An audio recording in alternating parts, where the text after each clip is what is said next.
Whenever crises occur in society, business leaders and their companies are at the forefront of doing something positive to rectify these problematic situations. A good example of this is Johnson & Johnson and how it dealt with the Chicago Tylenol murders in 1982.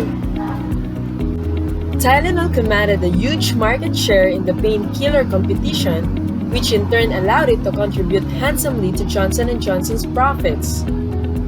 However, a notorious individual or group tampered it with cyanide, which then claimed the lives of 5 people. In response, the company's management decided to recall Tylenol from retail stores despite the damage it would bring to its income and invested heavily on its packaging to prevent the further loss of life. As a result, consumers' faith in Johnson & Johnson was strengthened to the point that it quickly regained and improved its market share in the industry.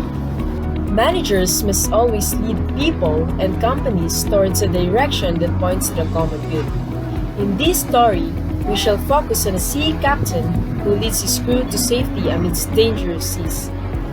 Captain Jenner and his crew operate a ship that transports a variety of items across the sea. However, one night, he and his colleagues suddenly wake up when the turbulence around them forces them to react promptly to survive. Crew, we are experiencing rough times again at sea. Follow my orders so that we can get through this safely. I'll take the navigation. Kyra, you take up communications. Audrey and Steph monitor the weather and sea conditions. Abigail, take note of the state of our ship. Yes, Captain.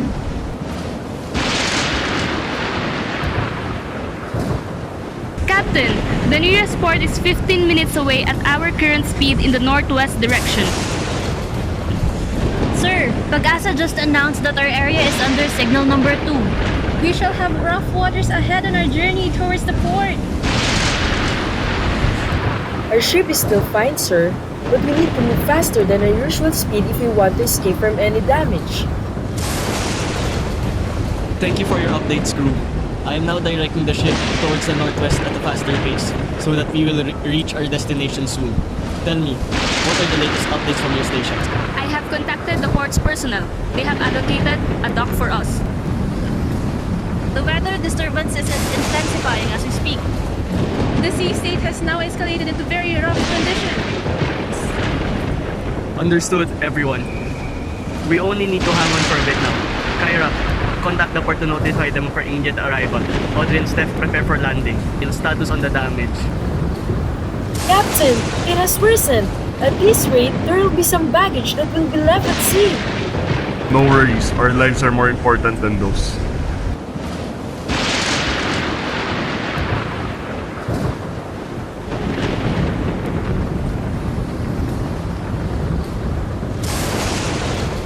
Well done to us.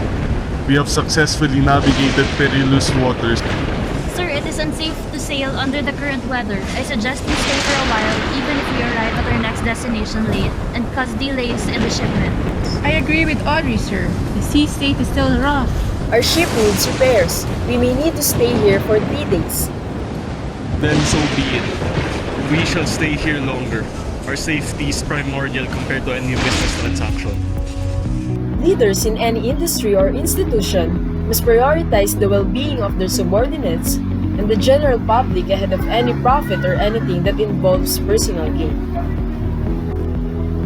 In the Johnson & Johnson case and the story of the sea captain, they encouraged their people to decisions that benefited society rather than the business. Business leader, my purpose is to lead people and manage resources to promote human development and the common good and to create value that no single individual can create alone. My decisions affect the well-being of individuals inside and outside my enterprise, today and tomorrow. One of the most important principles in life is integrity, which is the value of honesty that allows people to reject any temptation that may come their way, especially in their careers. Employees and senior managers face temptations every day that will test their integrity in the workplace. These temptations may come in the form of a kickback or a higher position in the company. Steph is a manager at a market research firm and is one promotion away from becoming an executive director. she instructs her subordinate, Audrey and Kyra, to manipulate the data that will state that their client, a major TV network, is attracting more viewers for its noontime show compared to its major rival. This manipulation will allow the said broadcaster to charge higher rates for advertisers, which in turn shall allow Steph to gain promotion because her actions increase the revenue for her company's client. However, there will be consequences for her transgression. Hi team, I have something urgent that I need to speak to you about. Before we submit the latest report to our client, we need to review the data and tweak it a little bit. What do you mean, ma'am? We need to recalculate it and make it look like our client had more viewers in their show compared to their opponent. But ma'am, isn't that falsification of data which goes against our company's value of integrity? Just follow my lead and it will all be fine. Hi team, I just want to announce that our clients are very happy with what we sent them. And as a result, I am now the executive director for the company's media operations. Congratulations, ma'am! Hi, Steph. I have something urgent that I need to speak to you about. Hi, how may I help you today? It seems that there is an error in the latest data that you sent our way. Based on our analysis, it's the rival network's game show that is on top, not ours. Thank you for your feedback. I shall contact you as soon as possible to rectify this situation. Our client sent a complaint that the data we sent them is erroneous. They say that their program is lower in the overall ratings compared to its counterpart from their biggest rivals. Hi, ma'am. In our last report, the only part of the data that is incorrect was the one you told us to manipulate. I agree with Audrey. Based on our original calculations, it was the program from the opposite network that was leading in terms of viewership, not the one that belongs to our client. Ma'am Steph, we followed your orders to alter the original report. With due respect, I ask that we escalate this situation to upper management. No need to do that. I shall talk to the managing director and admit my wrongdoing. Hi, I want to share the story of our Misha. I instructed Audrey and Kyra to manipulate the data to ensure that our client will be able to earn more revenue. I did this to secure the promotion to my current position. Thank you for your honesty. While I appreciate that you yourself approached me to admit your wrongdoing, there has to be consequences from this incident. With this in mind, I ask that you resign from the company effective immediately. I completely understand. Hello, Audrey and Kyra. By now, you understand that Steph is leaving soon after the past incident. I know that you two simply followed her orders, but the next time a similar situation happens in the future, please do not hesitate to report it to upper management. Integrity is the most important value in our company. We have a lot of work to do if we want to reclaim our clients' trust. Understood, sir. After the incident, Steph, Audrey, and Kyra learned a valuable lesson that being dishonest for the sake of personal gain will only come back to haunt you. Everyone should always adhere to the principle of integrity because trust cannot be easily repaired. Therefore, I promise, I will manage with loyalty and care and will not advance my personal interests at the expense of my enterprise or society.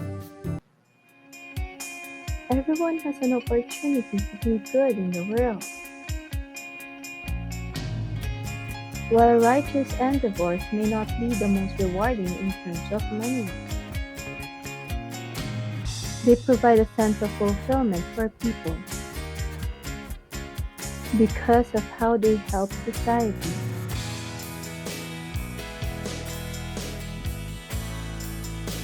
Some of these companies are socially and ecologically conscious as they prioritize the betterment of particular sectors in society rather than the financial bottom line.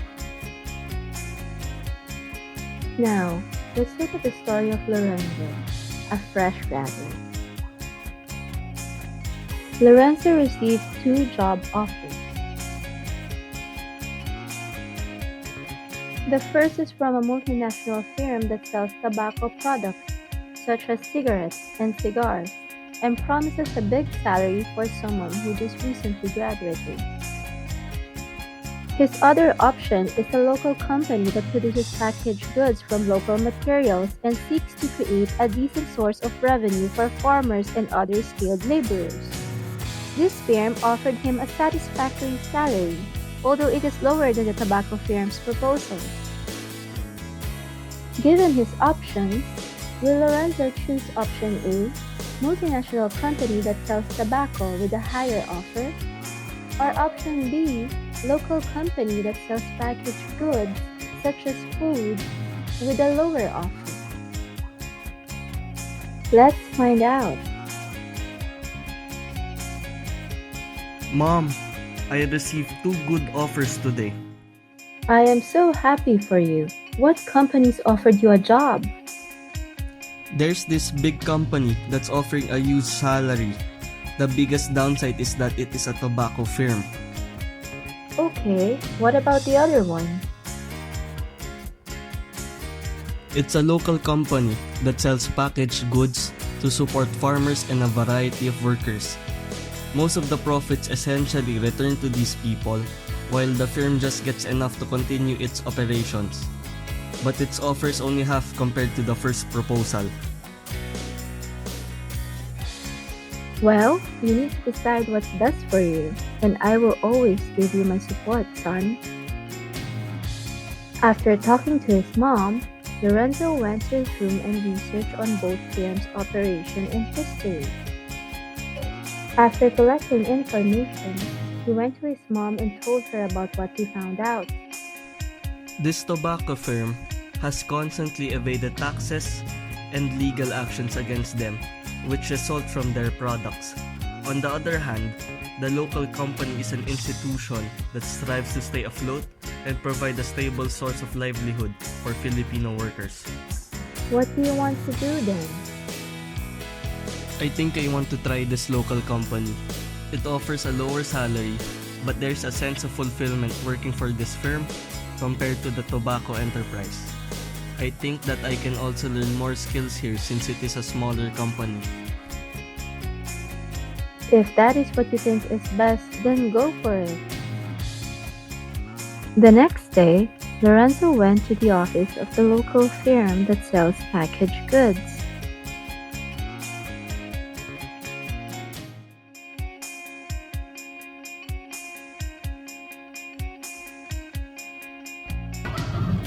Good morning, Lorenzo. Thank you for coming. May I ask about your feedback for your job offer? Hi, thank you for your offer. I just want to say that I accept it and that I'm eager to start working here soon. Good to know that. Please take note of the following pre-employment requirements. I shall accomplish these immediately. Despite the lack of financial reward, Lorenzo opted to work for a firm that provides a stable source of income for Filipino farmers and skilled workers. By adhering to his management class principle, which states that uplifting the lives of the poor is paramount to any income, he feels that he made the right choice. RBR COB Code of Ethics.